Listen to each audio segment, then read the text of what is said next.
As crianças até 9 anos podem vir aqui. Vamos sentando. Podem sentar. Senta aqui, ó, do meu lado.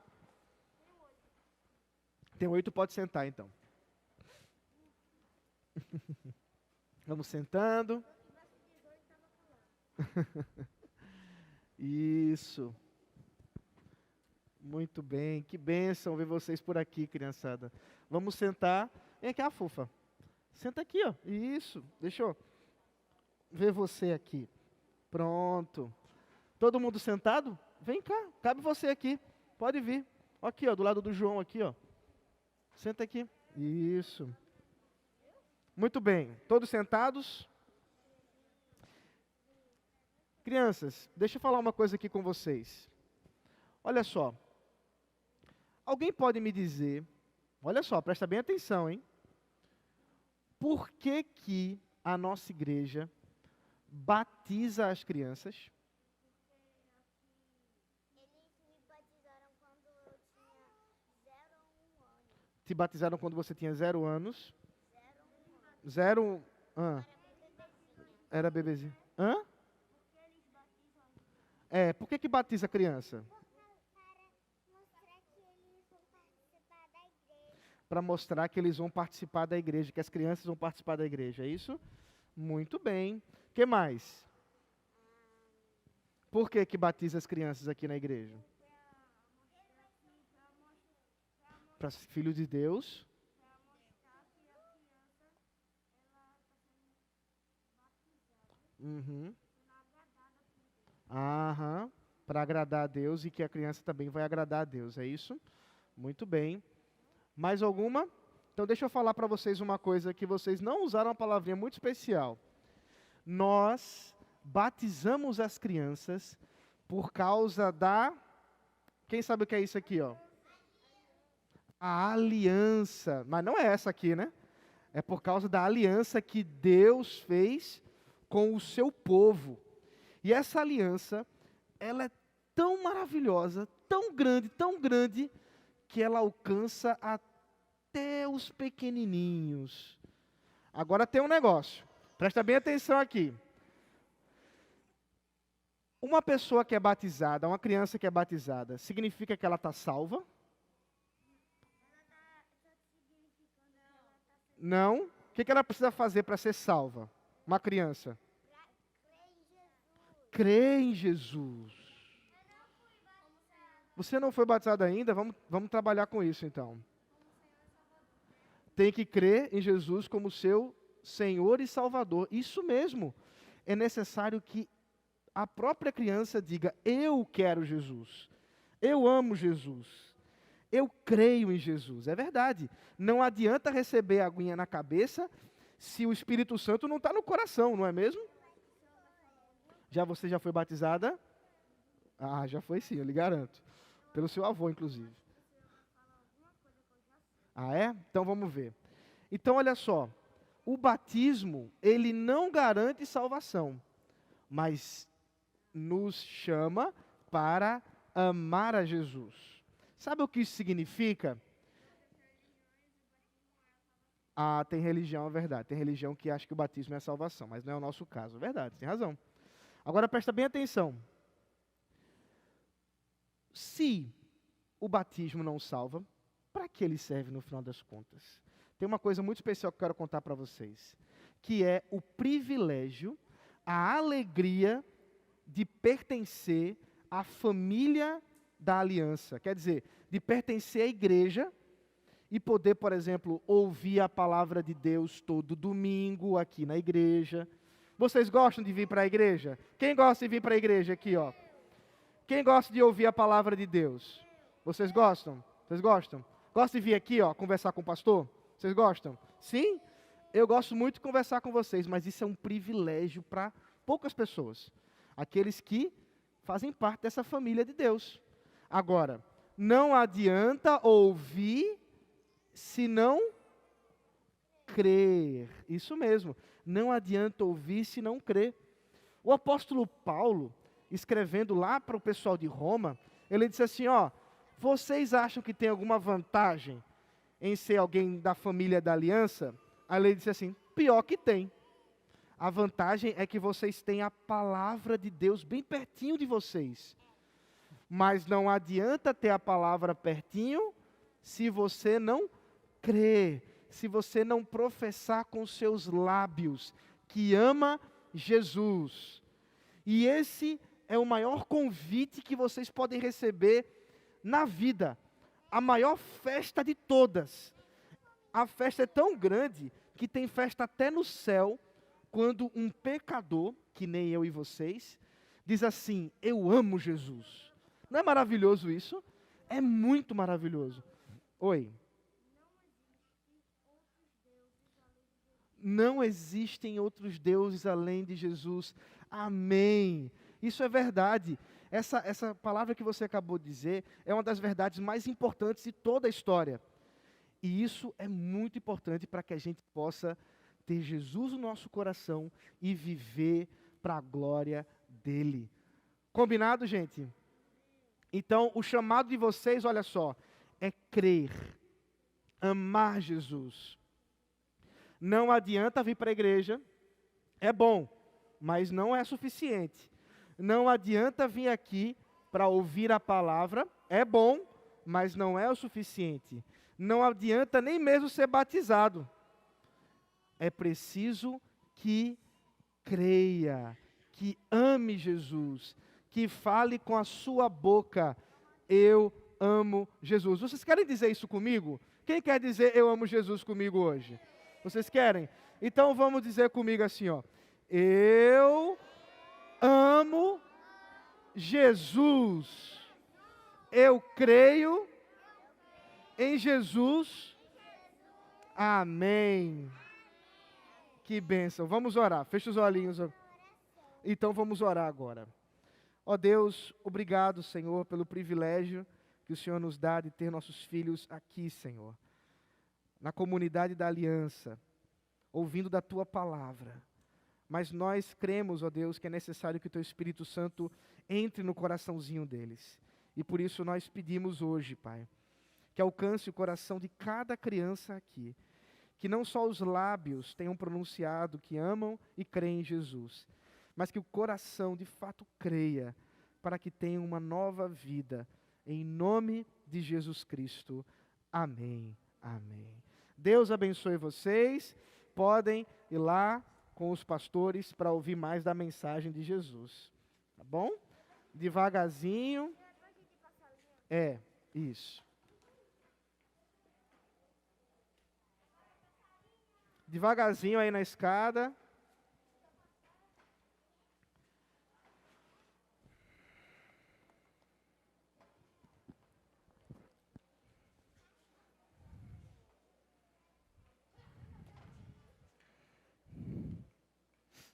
Meus irmãos, vamos abrir as Sagradas Escrituras em Romanos, capítulo 3.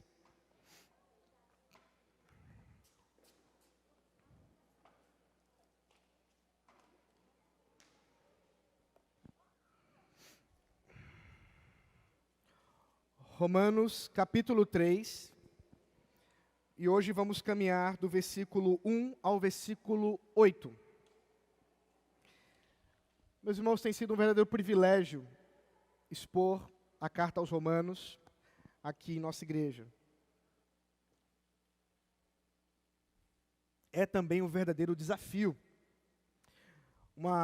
Um texto tão rico, com tantas nuances, podermos aqui trazer uma mensagem que não só explique, mas alcance os nossos corações. E mais uma vez, esse é o nosso desejo, que o Senhor fale conosco.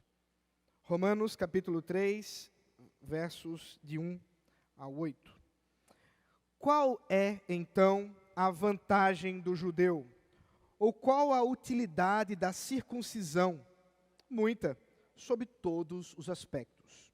Principalmente porque aos judeus foram confiados os oráculos de Deus. Então, se alguns não creram, será que a incredulidade deles anulará a fidelidade de Deus? De modo nenhum. Seja Deus verdadeiro e todo ser humano mentiroso. como está escrito, para que sejas justificado nas tuas palavras e venhas a vencer quando fores julgado. Mas se nossa injustiça evidencia a justiça de Deus, que diremos? Seria Deus injusto por aplicar a sua ira? Falo em termos humanos. É claro que não. Do contrário, como Deus julgará o mundo? E se a minha mentira faz com que aumente a verdade de Deus para a sua glória, por que ainda sou condenado como pecador? E por que não dizemos, como alguns caluniosamente afirmam, que o fazemos? Pratiquemos o que é mal, para que nos venha o que é bom. A condenação destes é justa. Só até aqui, vamos orar mais uma vez. Senhor, fala com teu povo, ó Pai. Fala conosco pelo teu Espírito Santo, que possamos, mais uma vez, ser alcançados por ti. Em nome de Jesus. Amém. Meus irmãos, batismo salva? Essa foi a pergunta que eu fiz às crianças. E essa pergunta que, aparentemente, muito bem ensinadas, as crianças têm entendido que não é o caminho, causa realmente certa confusão. Se o batismo não salva, para que ele serve, afinal de contas? Se o batismo não é o meio para que as crianças venham a ser salvas, como dizem, por exemplo, a Igreja Católica Romana e outros grupos religiosos, o que isso está envolvido?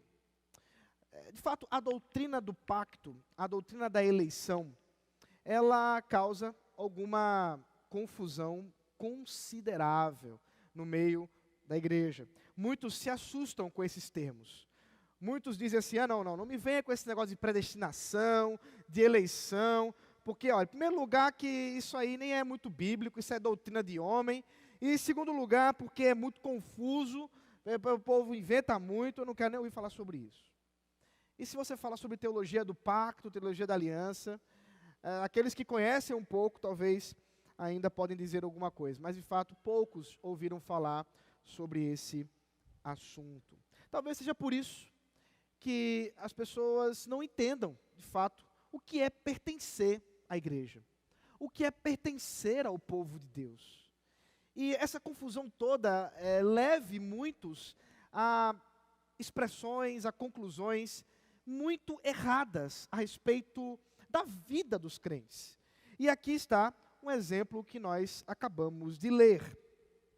O apóstolo Paulo está mais uma vez falando sobre o pecado, está mais uma vez falando sobre a ira de Deus que se revela contra todo o pecador, se revela e se manifesta por causa da injustiça dos homens. Ele continua desenvolvendo esse argumento que ele iniciou lá no capítulo 1, versículo 18. Mas agora ele tenta responder a alguns problemas que ele imagina que possam ter acontecido no meio da leitura da carta, especialmente no finalzinho do capítulo 2, coisa que vimos na semana passada. Ele imagina que, diante das acusações pesadas que ele fez contra os judeus, nós vimos isso na semana passada, inclusive eu mencionei até a tentativa de imaginar alguém na igreja se levantando e dizendo, rapaz, Paulo está demais, está exagerando aí. E talvez fosse exatamente o caso. Alguns já estavam comentando a respeito dessa doutrina que Paulo estava trazendo para a igreja. E ele, prevendo isso, precavendo o problema, começa a argumentar contra alguém, assim, um interlocutor imaginário. Né? Isso aí é conhecido na literatura grega como diatribe, que é quando você inventa, respostas no meio de uma argumentação. E é exatamente isso que Paulo está fazendo. Muitas das coisas que foram ditas aqui no texto não são exatamente da boca de Paulo, mas são de coisas que Paulo ouviu a respeito dos problemas, teoricamente, da doutrina que ele está defendendo, especialmente com relação ao pacto da graça, e, consequentemente, ele tenta responder isso aí. O grande ponto nosso é verificarmos a relação fundamental entre a aliança e a justiça de Deus. Como que podemos compreender a aliança, o pacto da graça e a justiça de Deus que condena o pecador, especialmente com respeito àqueles que, desde pequeno, têm ouvido sobre a palavra de Deus. Primeiramente, portanto, Paulo nos traz a discussão sobre qual seria, finalmente, a vantagem de ser judeu. Veja comigo o texto. Qual é, então, a vantagem do judeu? Ou qual a utilidade da circuncisão? Essa pergunta que Paulo traz, pensando naqueles que estão ouvindo ele, né, que estão lendo a carta, a igreja, muitos ali judeus, convertidos, tendo ouvido o que ele mencionou, que simplesmente ter nascido no seio de Abraão, ter nascido da raiz de Abraão, não faz com que alguém seja judeu. Vimos isso na semana passada. Quem é o verdadeiro Israel de Deus? Aqueles que creem. Agora, os judeus, que são de fato judeus no sentido do sangue, perguntam, e aí? E quanto a nós? Qual vantagem haveria entre nós, nossas famílias, nosso grupo? O que há de bom em ser judeu? E talvez a resposta óbvia fosse nada. Afinal de contas, diante de Deus, somos todos iguais. Diante de Deus, diante da nossa pecaminosidade, não há gentio, não há judeu, somos todos pecadores. Mas Paulo, no entanto, faz uma pegadinha conosco. Porque ele responde dizendo muita, versículo 2, sob todos os aspectos, principalmente porque aos judeus foram confiados os oráculos de Deus. Aí está o ponto que Paulo deseja nos mostrar. É que, na verdade, mesmo que consideremos que, e isso sendo verdade, que Deus julga de forma imparcial, o julgamento de Deus, ele é completamente imparcial, ele não vê raça, não vê cor, é apenas o pecado que está diante de nós e diante dele e nos condena. Como? Agora, os judeus poderiam ser algum grupo especial diante do Senhor. E são. Por quê? Porque desde cedo receberam a palavra. Os oráculos de Deus, a palavra grega literalmente aqui está dizendo a palavra de Deus. Eles receberam a palavra de Deus, referindo-se, obviamente, ao Antigo Testamento.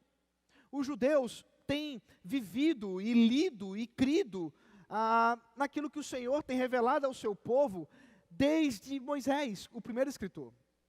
E, portanto, há alguma vantagem nisso? Há algum privilégio nisso? No entanto, como já disse um pensador, com grandes poderes vem grandes responsabilidades. Estou vendo aí se o pessoal conhece a série da Marvel, né? Se aqueles que têm o privilégio de terem recebido a palavra de Deus desde muito cedo, eles também terão a responsabilidade de crer nessa palavra desde muito cedo. Então aqui nós temos uma via de duas mãos, ou uma espada de dois gumes. Por quê? Porque ao mesmo tempo que é um privilégio receber a palavra de Deus e crescer ouvindo de Jesus, e crescer recebendo as exortações do Senhor, ao mesmo tempo é uma grande responsabilidade, porque afinal de contas, outros assim não fizeram e creram. Porque estes que receberam a palavra não creram. O que está acontecendo aí? E aí nós entramos no segundo momento do texto. É que se eles receberam a palavra, se eles têm esse privilégio, será que a aliança, o pacto que Deus fez com a sua igreja no antigo Israel, falhou? Será que porque os judeus não creram no Messias, a fidelidade do Senhor está posta à prova? Será que, considerando que aqueles que conhecem a palavra desde pequeno, viram Jesus e o crucificaram, não creram nele, viram seus milagres, multiplicação de pães, cego pôde ver, coxo pôde andar, Jesus fez grandes sinais, e assim mesmo, esse povo o levou à cruz. O que acontece? Será que falhou? Será que Deus tentou, fez seu máximo, suou a camisa, mas no final das contas não conseguiu marcar o gol?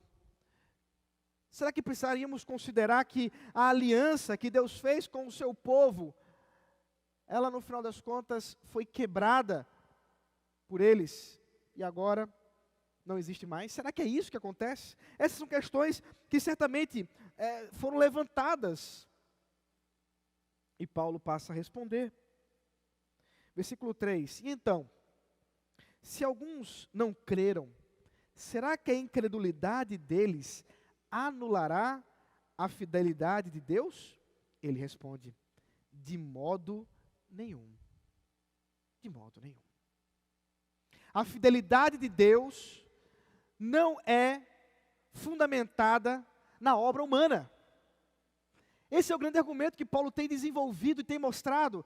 A incapacidade do homem de agradar a Deus. A incapacidade do homem de obter para si salvação diante do seu coração de pecado, de perversidade e de maldade. E isso é para todo mundo. Portanto, aqueles que não creram por causa dos seus pecados. Porque são pecadores. Porque estão em desobediência para com Deus. Isso não anula a fidelidade do Senhor. Na verdade, se Deus tivesse salvo apenas uma pessoa na história da humanidade, Ele seria fiel, porque Ele disse que salvaria a humanidade. E ela estaria salva nessa pessoa. Considere, por exemplo, a graça de Deus quando, escolhendo Noé e sua família, deu a eles a condição de serem salvos do dilúvio. Uma só família, diante de milhares e milhares e milhares de pessoas, uma só família foi salva. Obras? Seria, portanto, Noé foi achado alguém mais justo do que os outros? Não é esse o caso. A justiça de Noé é assim porque a graça de Deus o alcançou. Porque antes Deus, tendo derramado da sua misericórdia, da sua graça, alcançou Noé e sua família. Portanto, não será a incredulidade humana, não será a infidelidade dos homens que anulará o pacto de Deus. Ele ainda não desenvolveu isso com mais cuidado, ele vai fazer isso em vários outros lugares da carta, especialmente na seção em que ele trata sobre a eleição, capítulo 9 ao capítulo 11, vamos chegar lá. Mas o que Paulo está pressupondo aqui, e nós já podemos dizer isso por hora, é que a fidelidade do pacto está depositada em Jesus, na obra de Cristo na cruz, e essa não falhou. Nós estamos perto de comemorar a Páscoa. Nós estamos próximos de sermos lembrados daquilo que precisamos lembrar, na verdade, todos os dias, e especialmente todos os domingos, que o Senhor Jesus foi levado à cruz, tendo morrido por nós, sendo inocente, recebeu a condenação justa do Pai, que era nossa, para que nós pudéssemos ter vida.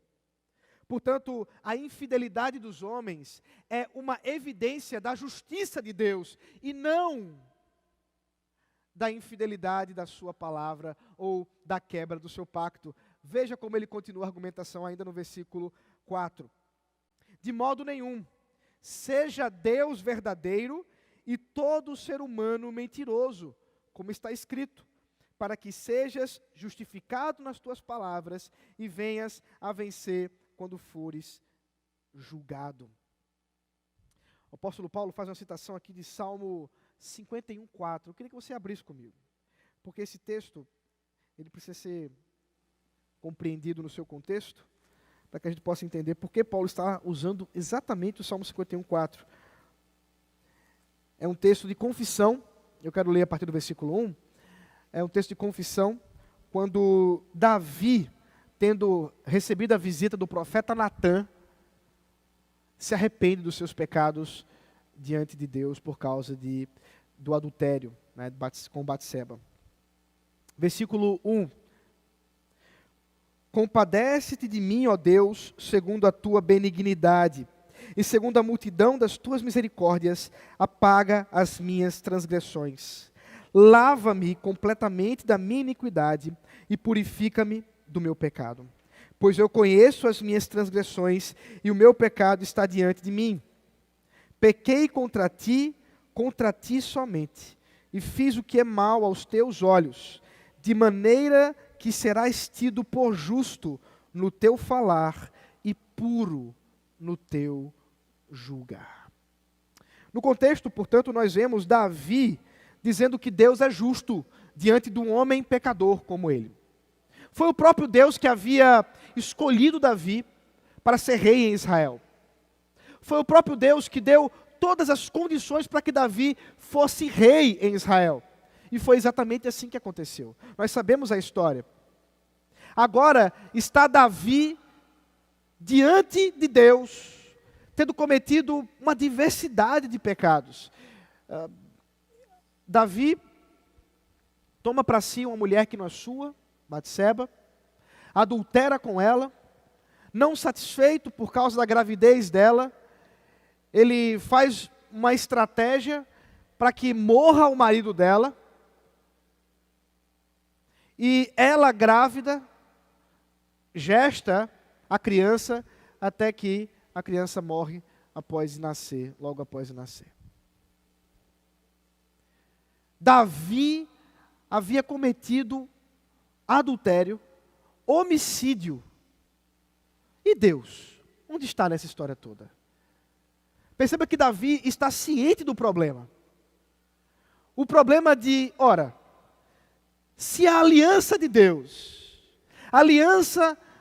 o relacionamento que Deus tem para com o seu povo, estava sendo feito por mediação do próprio rei Davi, a quem Deus havia escolhido para representá-lo como governante ao povo.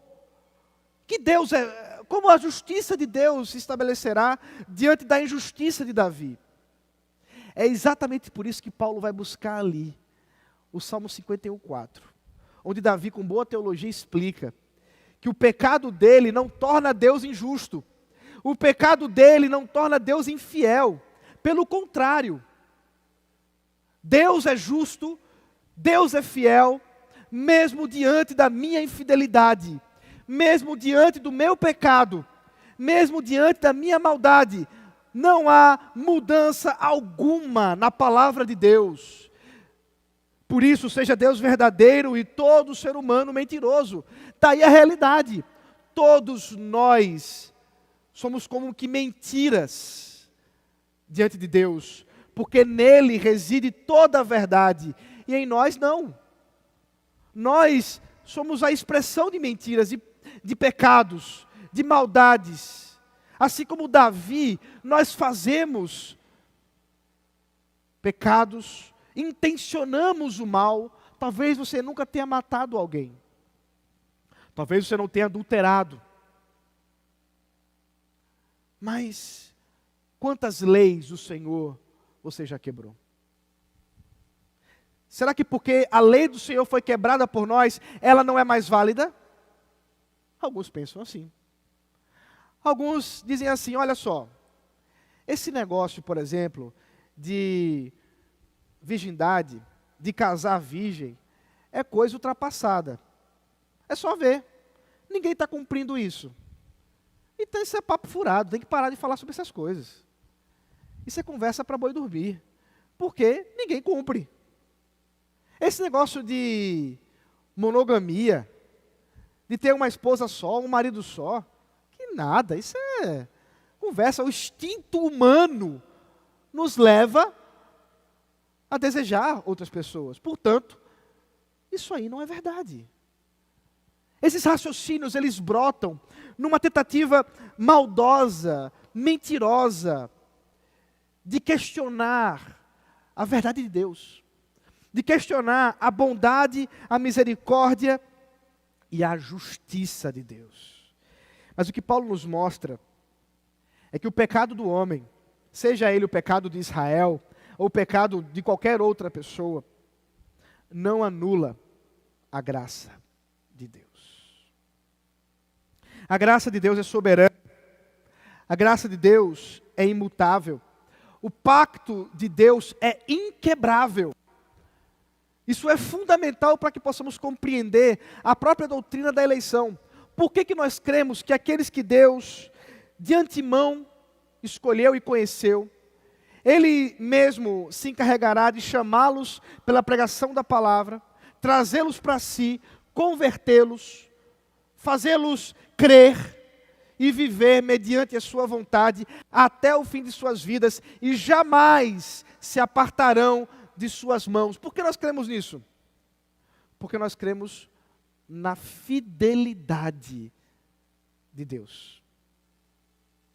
Um dos nossos hinos no inário diz assim: Tu és fiel, Senhor, fiel assim. Algumas traduções, algumas versões dizem fiel a mim.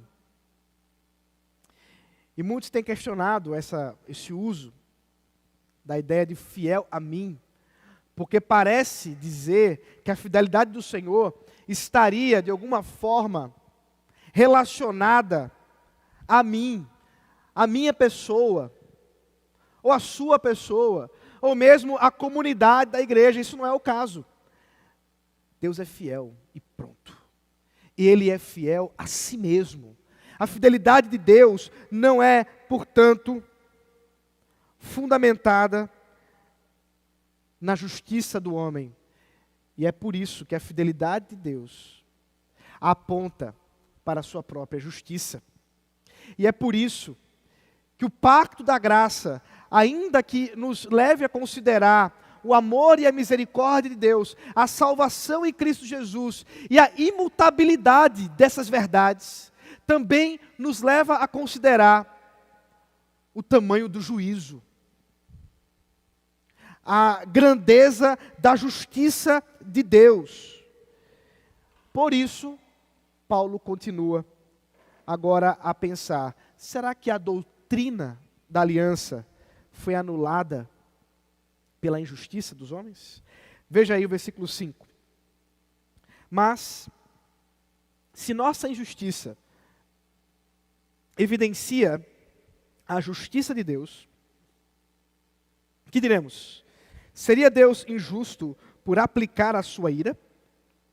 Falo em termos humanos. É claro que não. Do contrário, como Deus julgará o mundo? Observe que Paulo continua a desenvolver o tema que ele já trouxe com o Salmo 51, versículo 4. O problema da justiça. Os homens são pecadores, injustos.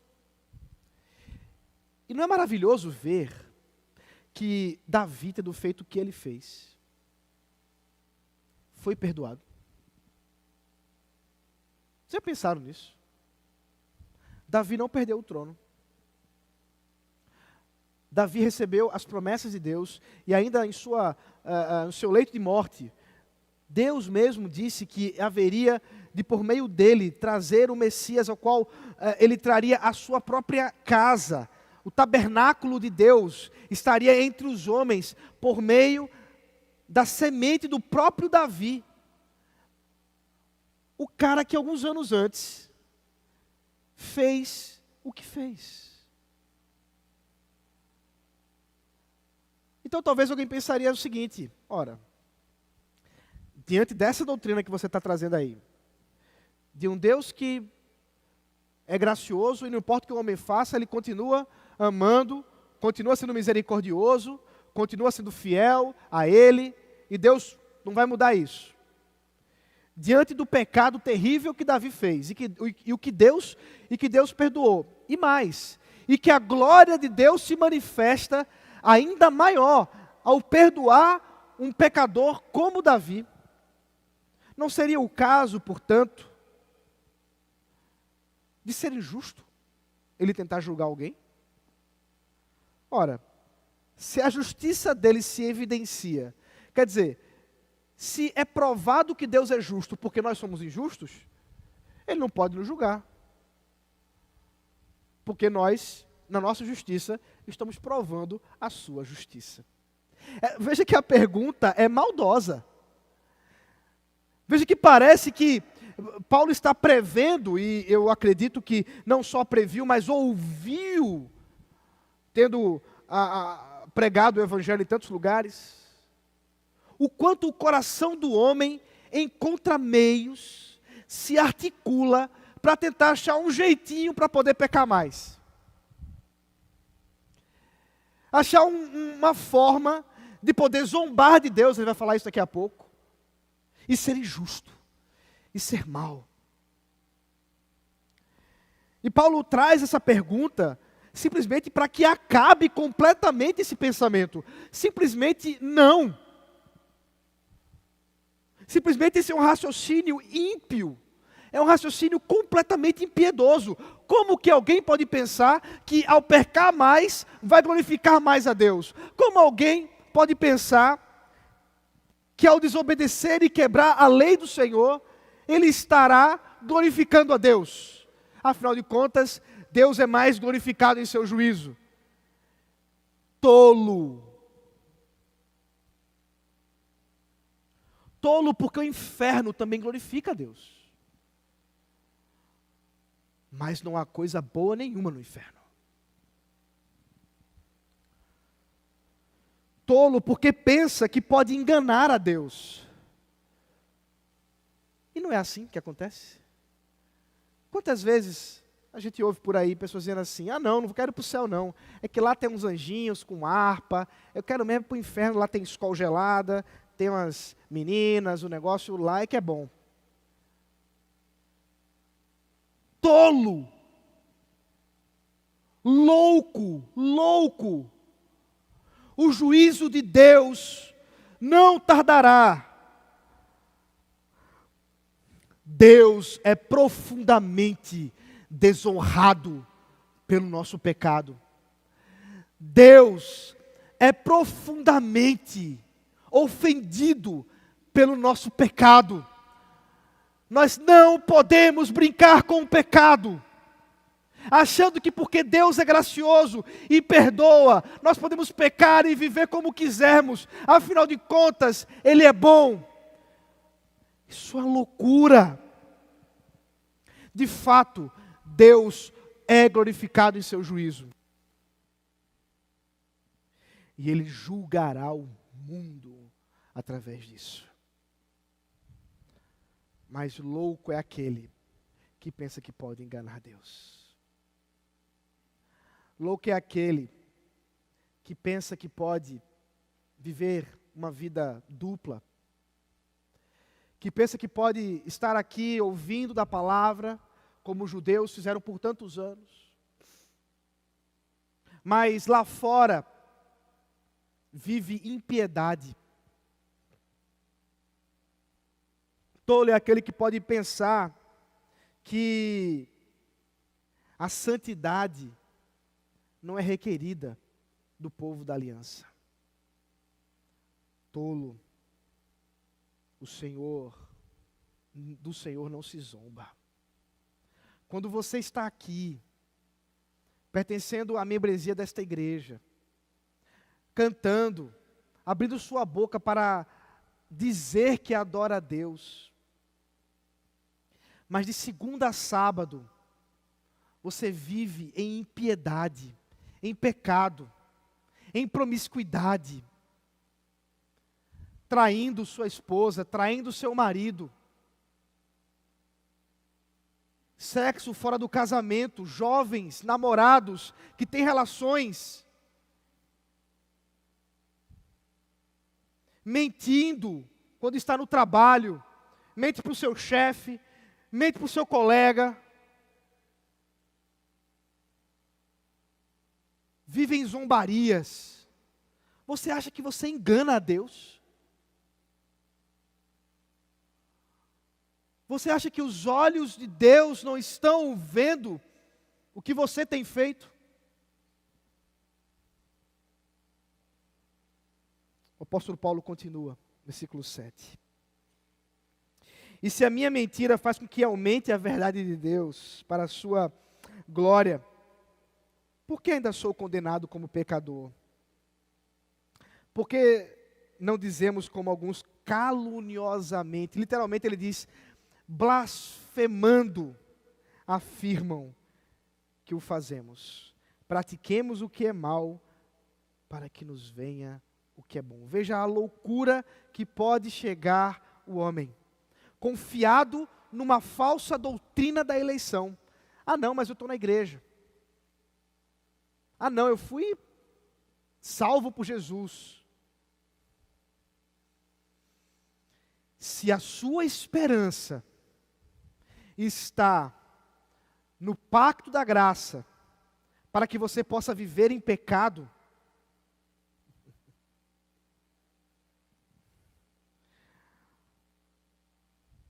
o que Deus tem para dizer é: a condenação destes é justa. Veja que ele não falou que eles são tratados como pecadores apenas. Veja que ele não disse que eles receberão uma palmadinha. Ele disse: a condenação destes é justa. Meus irmãos, nós não somos chamados para viver uma vida de pecado. A doutrina da eleição, as verdades reveladas nas Sagradas Escrituras, de que Deus é um Deus do pacto, do amor, da graça, um Deus que transforma, um Deus que perdoa, não é motivo para viver em pecado, muito pelo contrário. Se você tem vivido em pecado, se você tem caminhado com uma dualidade, crente nos domingos, ímpio o resto da semana, o Senhor está falando com você. Deus está dizendo: não zombe. O pecado me ofende.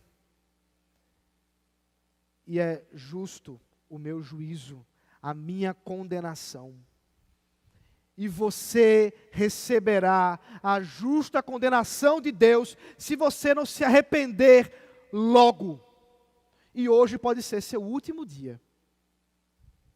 Agora podem ser seus últimos segundos de vida. O que você fará diante disso? Continuará com seu coração duro? Continuará confiando numa falsa doutrina da eleição e da graça? Barateando a graça de Deus e blasfemando contra o Senhor? Da graça de Deus não se confunde. Nós somos chamados a viver segundo a palavra de Deus. A palavra que ouvimos, essa devemos professar. Você é chamado nessa noite para tomar uma decisão na sua vida. Você pode enganar os seus pais, você pode enganar o seu cônjuge, você pode enganar o pastor da igreja, esse é o mais fácil de enganar. Mas você não pode enganar a Deus. Não. A salvação é individual. Ela não pode ser concedida mediante participação nos cultos. Isso simplesmente não é uma questão de chamada. Ah, não, Senhor, 90% dos domingos eu estava lá. Serve de nada. Ah, não, Deus, eu fui batizado quando criança pelo reverendo Augusto Nicodemos. Vale de nada, posso garantir.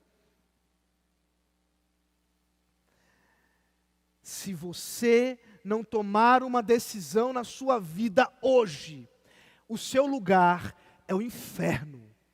É para lá que você vai. Mas há esperança. a esperança é a mesma. É aquela verdade maravilhosa que o Senhor Jesus Cristo e o seu sangue, puro sangue, perdoa o mais vil pecador. Davi foi perdoado, você pode ser perdoado hoje.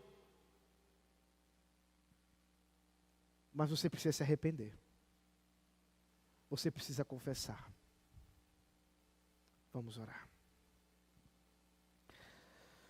Santo Deus maravilhoso, Deus justo, Deus fiel, Deus da aliança, nós, teu povo aqui reunido, clamamos a Ti, Senhor. Perdoa-nos, ó Pai. Perdoa-nos das muitas e muitas vezes que barateamos a Tua graça, que blasfemamos e ofendemos a Ti, Senhor, quando, tomados pelos desejos do pecado, justificamos a nossa maldade com o Teu perdão e a Tua graça, quando deveríamos considerar que a Tua graça nos leva a Te obedecer, leva-nos a Te amar, Senhor. Muda nossos corações, ó Pai. Transforma, Senhor, aqueles que estão hoje aqui. Que Teu Espírito Santo entre em nossos corações e faça a limpeza que só pode ser feita por Ti, Senhor. Muda-nos, converte-nos para a Tua glória, ó Pai. Em nome de Jesus. Amém.